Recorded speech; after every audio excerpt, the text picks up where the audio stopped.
नमस्कार, साक्षी news network और आप सभी का स्वागत है। केंद्रीय गृह मंत्री अमित शाह ने आतंकवाद पर सबसे बड़ी चोट करते हुए कहा है कि आतंकवाद मानवाधिकार उल्लंघन का सबसे बड़ा रूप है और लोगों के अधिकारों की रक्षा करने के लिए इसे जड़ से खत्म करना बेहद आवश्यक है। नेशनल इन्वेस्टिगेशन एजेंसी यानी एनआईए के 13वें स्थापना दिवस पर अमित शाह ने कहा है कि जम्मू कश्मीर में आतंकवाद वित्त पोषण के खिलाफ दर्ज मामलों ने वहां आतंकवाद पर लगाम लगाने में काफी मदद की है। उन्होंने कहा है, मेरा मानना है कि आतंकवादी कृत्यों से ज्यादा मानवाधिकारों का उल्लंघन किसी भी तरह से नहीं हो सकता।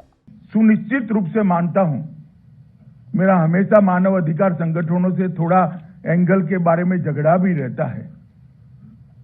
जब किसी भी आतंकवाद विरोधी अभियान होते हैं तो कुछ मानव अधिकार संगठन मानव अधिकार के मामले को लेकर आगे बढ़ते, अपने आप में वो सच है, मगर मैं हमेशा मानता हूं आतंकवाद से बड़ा मानव अधिकारों का उल्लंघन करने वाला कोई चीज हो ही नहीं सकता। आतंकवाद इटसेल्फ मानव अधिकार का उल्लंघन करने वाला।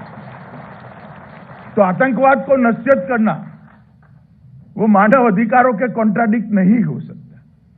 आतंकवाद को खत्म करना, मूल समेत खत्म करना, वो मानव अधिकारों की रक्षा के लिए बहुत जरूरी है।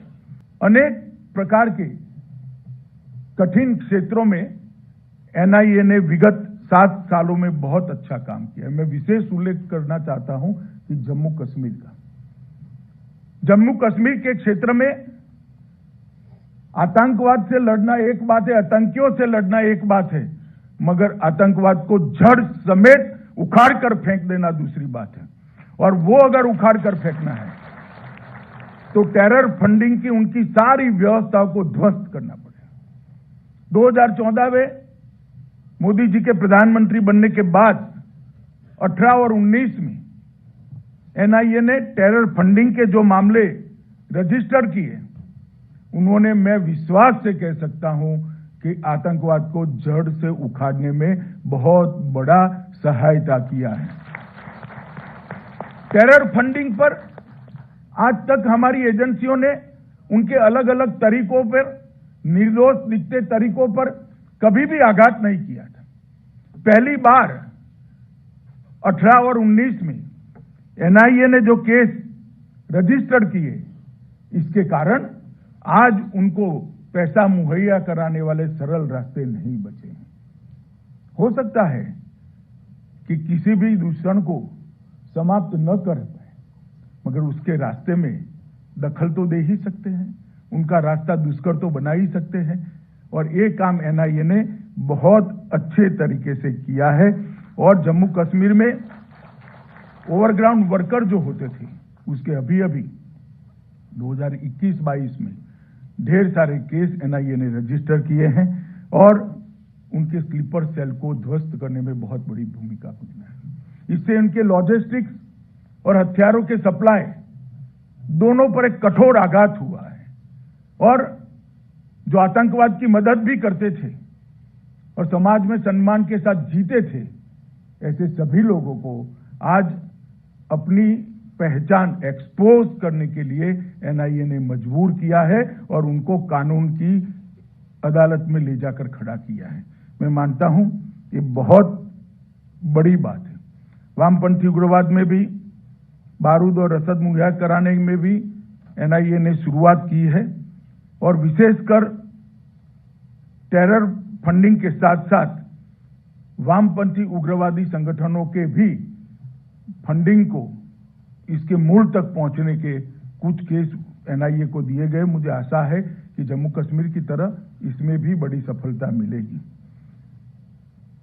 टेरर फंडिंग संबंधी टोटल 105 मामले रजिस्टर हुए, 876 आरोपियों के खिलाफ 94 चार्जशीट भी दाखल हो गए हैं और 796 आरोपियों को अरेस्ट भी कर लिया गया है और उसमें से 100 आरोपियों को दोषी भी ठहराया गया। ये बहुत बड़ी सिद्धि है। बहुत कम समय के अंदर, 2 साल के अंतराल के अंदर, 3 साल के अंतराल के अंदर ये सिद्धि एनआईए ने प्राप्त की है। हम आपको बता दें कि देश में बढ़ते आतंकवाद को खत्म करने और देश विरोधी ताकतों पर लगाम लगाने के लिए एनआईए का गठन किया गया था। साल 2008 में मुंबई पर हुए आतंकवादी हमले के बाद ऐसी जांच एजेंसी की सख्त जरूरत महसूस हुई जो केंद्र सरकार के अधीन रहकर आतंकवादी गतिविधियों पर नजर रख सके और ऐसी घटनाओं की जांच करने के साथ उनको समय रहते विफल कर सके। एनआईए का गठन आतंकवाद को धन उपलब्ध कराने पर लगाम लगाने और आतंकी हमलों की घटनाओं और उससे जुड़े लोगों की जांच करना भी है। एनआईए का पूरा नाम नेशनल इन्वेस्टिगेशन एजेंसी है, जिसे राष्ट्रीय जांच एजेंसी के नाम से भी जाना जाता है।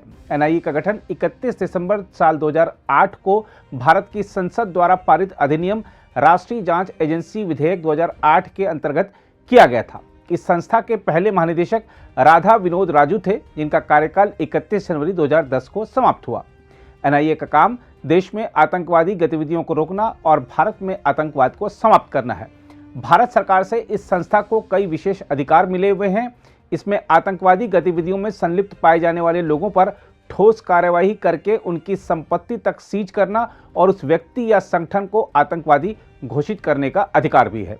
हम आपको बता दें कि इस संस्था के कार्यों में राज्य सरकार को हस्तक्षेप करने का कोई अधिकार नहीं है। इस राष्ट्रीय जांच एजेंसी का मुख्यालय नई दिल्ली में है और देश के कई शहरों में इसकी क्षेत्रीय शाखाएं हैं।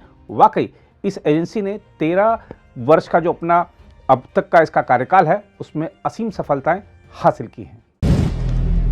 अगर आप भी लेना चाहते हैं देश दुनिया की तमाम जानकारी तो आज ही सब्सक्राइब करें हमारे चैनल को। साथ ही नीचे दिए बेल आइकन को जरूर दबाएं ताकि हर अपडेट आप तक पहुंच सके।